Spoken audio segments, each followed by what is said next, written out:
Hello everyone.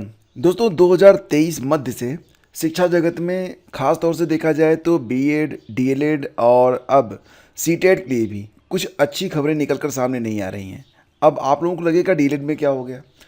तो यहाँ पर एक ऐसा मैटर सामने आया है जिससे बीएड और डीएलएड दोनों ही प्रभावित हो सकते हैं।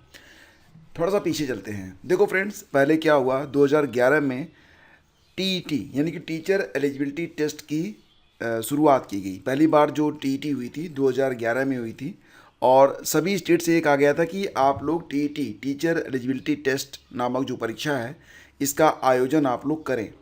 और जिस स्टेट में टीईटी नहीं हो पाएगी उस स्टेट में जो सीटीईटी है, अगर राज्य सरकार अलाउ करेगी तो उस स्टेट में सीटीईटी परमिसिबल रहेगा, यानी कि सीटीईटी भी वहाँ पर मान्य कर लिया जाएगा। इसका मतलब फ्रेंड्स ये हुआ कि जो टीईटी था उसको प्राथमिकता में रखना था और टीईटी के बाद यानी कि जो स्टेट टीईटी है उसके बाद जो सीटें बचती हैं उस पर सीटीईटी वाले कंसीडर किए जाते हैं। बिहार के बारे में बात कर लेते हैं। तो बिहार में जो बीटीटी परीक्षा हुई थी ये काफ़ी पहले हुई थी, 2017 में हुई थी शायद। और इसके बाद जब 2020 में बिहार में शिक्षक भर्ती आई तो वहाँ पर सीटीईटी को अलाउ कर दिया गया।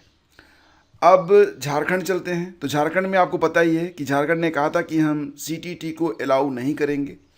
तो जो अभ्यर्थी थे जो सीटीईटी पास आउट थे वे पहुंच गए हाई कोर्ट, और झारखंड हाई कोर्ट ने ये डिसीजन दिया कि सीटीईटी और झारखंड टीईटी दोनों ही वैलिड रहेंगे। ये दिसंबर में आया था फैसला, आपको याद होगा।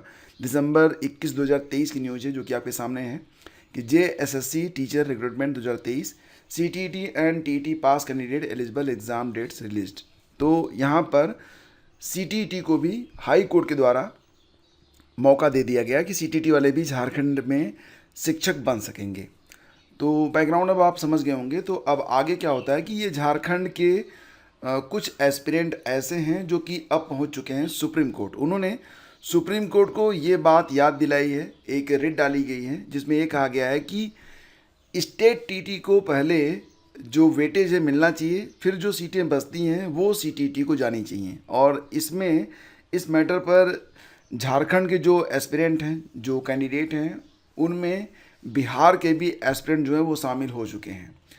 तो फिलहाल फ्रेंड्स ये जो मामला है, एक रिट जो है सुप्रीम कोर्ट में डाल दी गई है। हालांकि बहुत सारे अभ्यर्थियों को बीएड हो चाहे डीएलएड हो, उनको इस पूरी खबर के बारे में पता ही नहीं है कि एक ऐसा मामला फ़िलहाल चल रहा है कहाँ पर, सुप्रीम कोर्ट में। सुप्रीम कोर्ट से अभी सुनवाई की डेट्स डिसाइड नहीं हुई हैं। जैसे ही डेट्स डिसाइड होती हैं आपको मैं जानकारी उपलब्ध कराऊंगा। लेकिन अब आप ये मान चलिए कि सीटीईटी पर भी अगर कोई एक बड़ा फैसला आ जाता है, अभी तक बात यहाँ पर केवल थी बिहार की, देन आफ्टर बात थी यहाँ पर झारखंड की, लेकिन अगर सुप्रीम कोर्ट से ये फैसला आ जाता है, मान लीजिए जो कि सीटीईटी के अगेंस्ट हो किसी भी स्टेट भर्ती में, तो फिर इसका प्रभाव तो पूरे पूरे भारत पर पड़ेगा, भारत के हर प्रदेश पर पड़ेगा।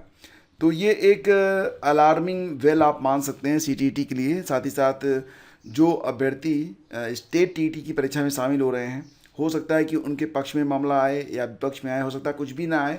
लेकिन फिलहाल जानकारी ये है कि सुप्रीम कोर्ट में इस मैटर पर एक सुनवाई होनी है और इस पर एक अपडेट मिल रही है। और जैसे ही डेट्स वगैरह और बाकी जो जानकारी मिलती है, प्राप्त होती है, तुरंत आप लोगों तक पहुंचाई जाएगी। तो आप लोग जानते रहिए कि एक ऐसा मैटर है जिस पर सुप्रीम कोर्ट ऑफ इंडिया में मामला है।